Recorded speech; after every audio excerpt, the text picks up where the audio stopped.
Ni satani. Nikamwambia nuzo we. Nikamwambia ngenda kubwiye ngo satani gusa ugarana yagusiga.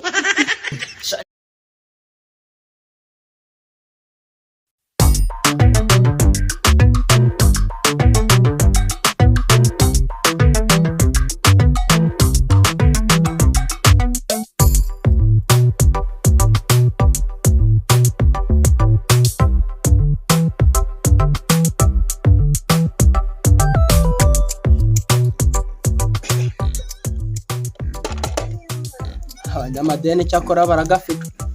nkanjye kirado cyapfuye nje tereka amantu zanjye hano ku irembo ubundi ubu baje kunyishyuza nababwira ngo iki siko muri kirado cyanze kuvuga ngo nibura numvire ku makuru akambe numvira aho Rwanda rugeze cyakora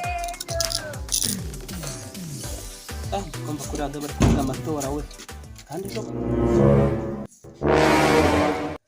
Akubundi kuke baguzajya ngo niba abanyamadeni babasha kukwishyuza nanone. Ayaye madeni se akubundi mwana ubundi byutse ujya sera muzo fasanga ndiko mu gikara tembe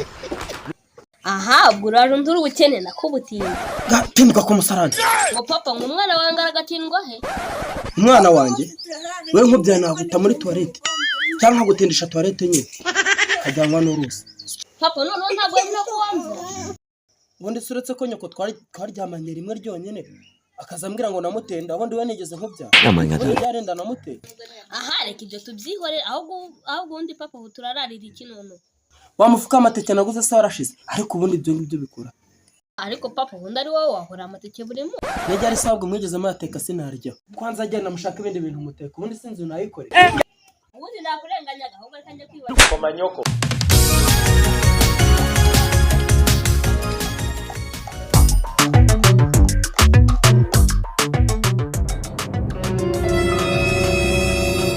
Ni satani. Nikamwambia nuzo we. Nikamwambia ngenda kubwiye ngo satani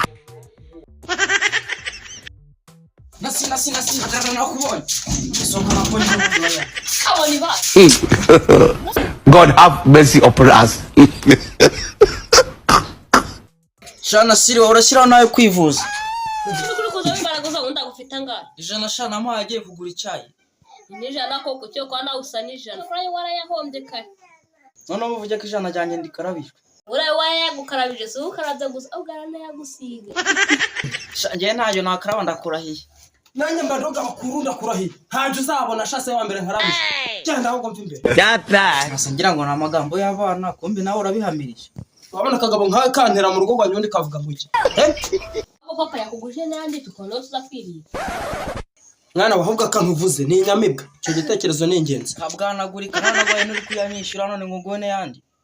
ndagagira nti wanje ako se papa nyine ni gutu umuntu umugabo ari wiwe bamwita ngo ni ntunyumvira se shavye bugabo bwo muri iyi minsi cyo mvuze so kuri uvuze ngo nuguki